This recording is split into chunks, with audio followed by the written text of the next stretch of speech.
हरम में कोई बाहरी पुरुष घुस जाता तो उसके साथ क्या करते थे मुगल बादशाह, सुन कांप जाएगी रूह। मुगलों की चर्चा होती है तो उनके हरम का भी जिक्र होता है। अरबी शब्द हराम से बने हरम का मतलब होता है पवित्र या वर्जित, जबकि फारसी में हरम का मतलब होता है अभयारण्य। मुगल काल में हरम को बहुत खास दर्जा मिला हुआ था। मुगल बादशाह अकबर जब साल 1556 में सल्तनत की गद्दी पर बैठे तो उन्होंने जो सबसे पहला काम किया था वो हरम को संस्थागत दर्जा देना। उन्होंने हरम के लिए तमाम नियम कायदे बनाए और यहाँ काम करने वालों के लिए बाकायदा सैलरी तक तय की। हरम में किसी पुरुष की एंट्री नहीं। आउल केशन की एक रिपोर्ट के मुताबिक अकबर ने हरम के लिए अलग से सिक्योरिटी डिपार्टमेंट से लेकर राजस्व, मानव संसाधन और हरम की महिलाओं के लिए मनोरंजन वगैरह की व्यवस्था की। सारे नियम कानून इस्लामी मान्यताओं के मुताबिक बनाए गए। इतिहासकार सर थॉमस कोरियाट लिखते हैं, हरम के अंदर बादशाह के अलावा किसी भी पुरुष को घुसने की इजाजत नहीं थी। हरम के अंदर सिर्फ महिलाएं और हिजड़े रहा करते थे। हिजड़ों को ख्वाजा सार कहा जाता था। यही हरम की सुरक्षा संभाला करते थे। अकबर के काल में हरम की सुरक्षा और पुख्ता की गई और इस बात का पूरा ख्याल रखा गया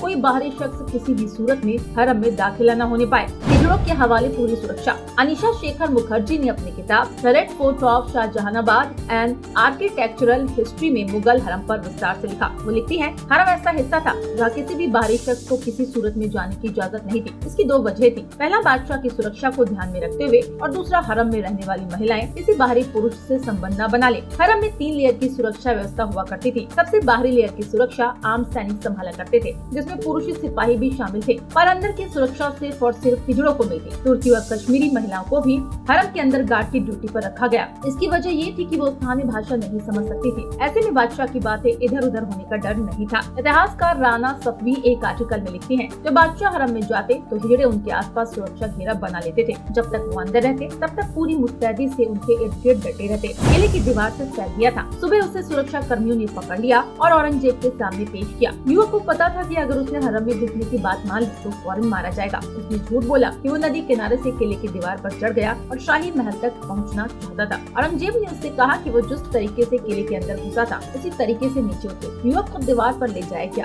वो नीचे उतरता इससे पहले ही हरम के हिजड़ों ने उसे 60 फीट ऊंची दीवार से नदी में फेंक दिया।